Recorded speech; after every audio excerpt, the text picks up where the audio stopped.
다 함께 사도신경으로 신앙 고백하시겠습니다. 나는 전능하신 아버지 하나님, 천지의 창조주를 믿습니다. 나는 그의 유일하신 아들, 우리 주 예수 그리스도를 믿습니다. 그는 성령으로 잉태되어 동정녀 마리아에게서 나시고 본디오 빌라도에게 고난을 받아 십자가에 박혀 죽으시고 장사된 지 사흘 만에 죽은 자 가운데에서 다시 살아나셨으며 하늘에 오르셔 전능하신 아버지 하나님 우편에 앉아 계시다가 거기로부터 살아있는 자와 죽은 자를 심판하러 오십니다.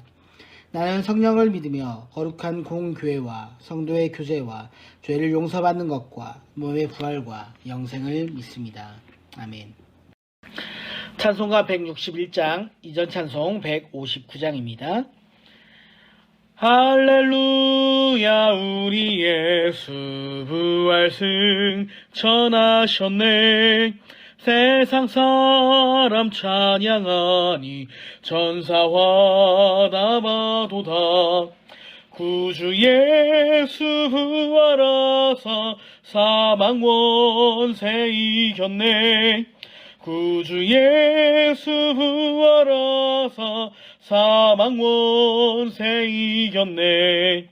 할렐루야 우리 예수 왕의 왕이 되시고 우리들의 중보 되심 성령 증거하시네. 구주 예수 부활하사 처음 열매 되셨네.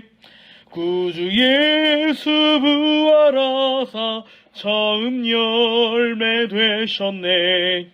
할렐루야 우리 예수 흠과 티가 없도다. 무덤 속에 있는 죄인 주가 일으키시네. 구주 예수 부활하사 영광 주러 오시네. 구주 예수 부활하사 영광 주러 오시네. 아멘. 우리 함께 기도하시겠습니다. 주님, 주님의 부활의 기쁨에 참여하며 그 기쁨을 가지고 믿음으로 삶 속으로 다시 우리의 삶의 현장으로 나아가는 모든 성도들의 발걸음을 주님 인도하여 주시고 축복하여 주시고 그 가운데 역사하여 주시옵소서. 우리의 왕이 되시고 우리의 기쁨이 되시는, 우리의 찬양할 이유 되시는 주님을 바라보며 기쁨으로 나아갈 때 주님, 모든 사망의 권세와 모든 어둠의 세력들 가운데에서 주님 믿음으로 승리할 수 있도록 하여 주시고 오직 주님만 바라보며 나아갈 수 있도록 이끌어 주시옵소서. 모든 상황 속에서 주님을 따르며 믿음으로 살아가는 모든 성도들의 삶을 주님 오늘도 인도하여 주실 것을 믿고 기쁨으로 나아가길 간절히 소망합니다. 우리 주 예수 그리스도의 이름으로 간절히 기도하옵나이다. 아멘. 제6장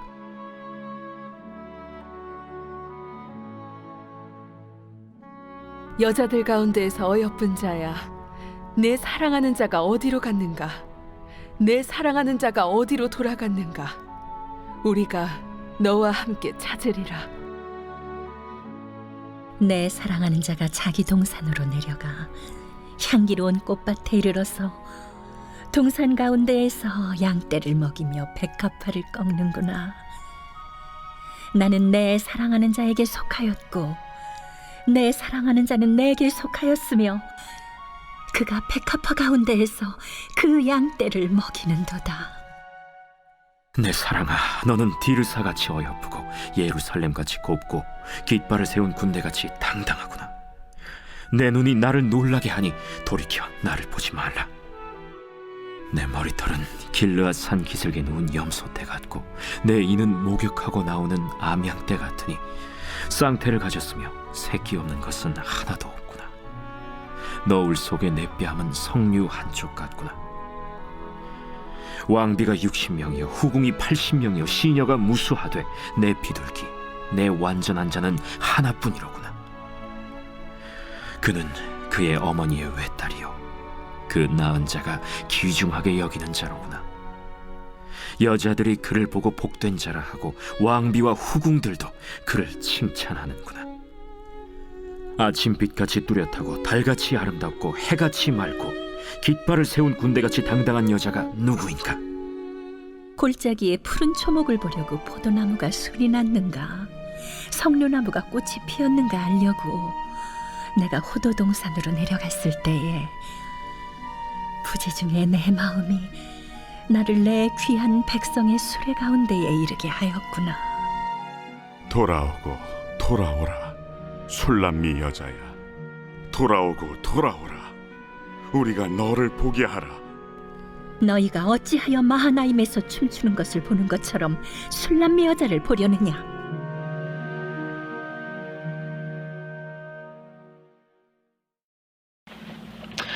예, 비온 뒤에 땅이 더 굳어진다라고 합니다. 사람 사이의 관계도 어려움을 겪고 나면 훨씬 더 단단해집니다. 뜨겁게 사랑을 하다가 위기를 맞이하고 찾아온 위기를 두 사람이 슬기롭게 극복합니다. 위기를 극복한 후에 그들의 관계는 처음 사랑보다 더 깊어지고 서로의 마음을 이해하는 관계로 발전해 나가게 됩니다. 이것은 인간관계에서 흔하게 일어나는 일입니다. 오늘 우리가 읽은 본문에 나오는 솔로몬과 술람미 여인의 관계에도 큰 위기를 지나서 훨씬 더 깊어지고 단단해지고 있음을 보여주고 있습니다. 술람미 여인과 솔로몬은 서로 뜨겁게 사랑했습니다. 서로가 아름다운 사랑의 노래를 부르며 서로의 사랑을 확인했습니다. 꿈속에도 사랑하는 신랑을 찾고 또 찾았던 술람미 여인은 꿈속의 사랑을 현실로 이루고 난 후에 위기를 겪습니다. 이유 없이 차갑게 식어버린 마음 때문에 술람미 여인은 사랑하는 솔로몬을 놓치게 되는 것이죠. 하지만 뜨겁게 사랑했던 그 마음을 회복하여 다시 왕을 찾아 나섭니다. 신랑을 찾아 나선 길에서 어려움을 겪다가 신랑을 발견합니다. 오늘 본문 이전의 말씀을 다시 한번 보도록 하겠습니다. 내 사랑하는 자가 자기 동산으로 내려가 향기로운 꽃밭에 이르러서 동산 가운데에서 양떼를 먹이며 백합화를 꺾는구나. 아멘. 두 사람이 다시 뜨겁게 만나는 장면입니다. 여인은 신랑을 만나고 난 후에 다시는 이 사람을 놓치지 않겠다라고 고백을 합니다. 그런데 이 여인의 고백이 이전과 비교해서 더 깊이 있고 달라졌음을 발견할 수 있습니다. 3절의 말씀을 보시겠습니다.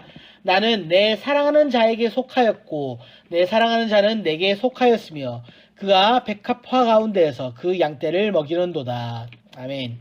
이 고백은 아가서 전체를 통틀어 중요한 분기점이 되는 고백입니다. 왜냐하면 이와 비슷하지만 전혀 다른 고백을 2장에서 했기 때문이죠.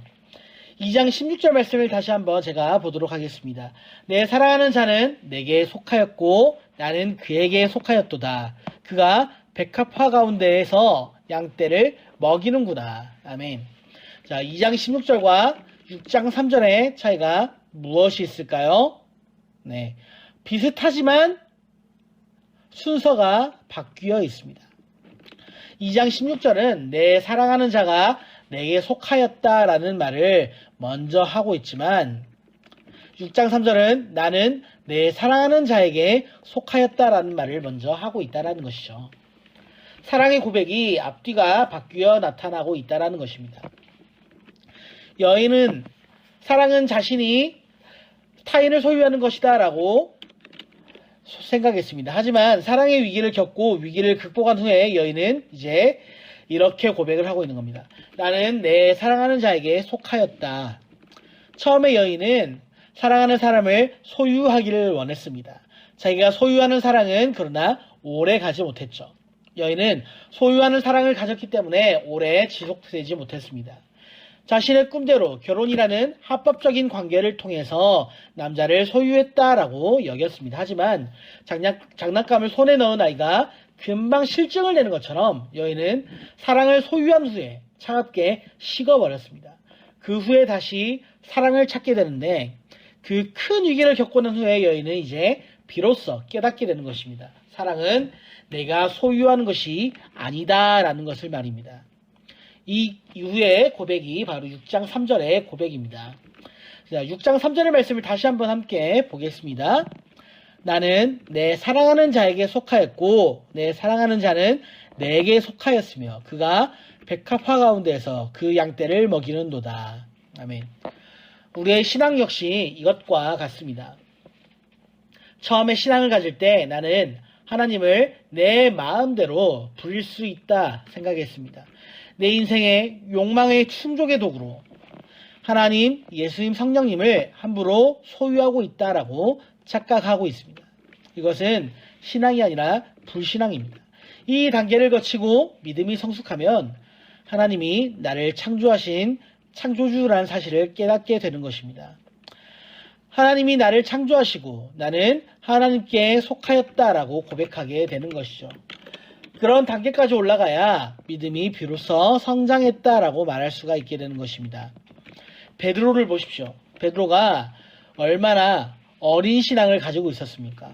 예수님을 잘 따른다. 예수님을 잘 믿는다. 내가 예수님의 수제자야 라고 여겼지만 주님이 순환을 예고를 하실 때 주님의 앞을 막아선 사람 또한 베드로였습니다. 결코 이런 일이 주님께 미치지 못할 것이다 라고 불같이 화를 낸 사람이 바로 베드로예요. 이런 베드로에게 주님은 사단아 내 뒤로 물러가라. 닭이 울기 전에 내가 3번 나를 부인할 것이다 말씀하셨습니다. 그러나 베드로는 여전히 겸손하지 못한 채 내가 주와 함께 죽을지언정 결단코 주를 부인하지 않겠습니다 라고 호언장담을 하죠. 하지만 그는 여전히 연약한 인간입니다. 그는 예수님의 말씀처럼 3번이나 주님을 부인합니다. 주님이 십자가에 못 박히시고 부활하신 주님을 이윽고 다시 만났습니다. 요한복음 21장에서 그는 성숙한 사람이 되어 있었습니다. 네가 나를 사랑하느냐 라고 물어보시는 그 주님의 질문 앞에 이제는 자신만만하게 대답하던 그 예전의 베드로가 아니었습니다. 성장하고 성숙한 베드로가 되었습니다. 사랑하는 성도 여러분, 우리는 지금 어디쯤 서 있습니까? 우리는 여전히 하나님이 나에게 속하였다라고 생각하고 하나님을 우리의 마음대로 부릴 수 있는 존재다라고 여긴다면 우리는 아직 주님을 깊이 만나지 못한 사람입니다. 믿음이 깊어지고 신앙의 연수가 날이 가고 오래될수록 우리가 주님께 속하였다라고 고백하게 될 것입니다. 여인의 고백을 듣고 솔로몬은 그녀의 고백을 있는 그대로 받아들입니다. 8절과 9절의 말씀입니다. 왕비가 60명이요 후궁이 80명이요 시녀가 무수하되 내 비둘기 내 완전한 자는 하나뿐이로구나. 그는 그의 어머니의 외딸이요 그 낳은 자가 귀중하게 여기는 자로구나.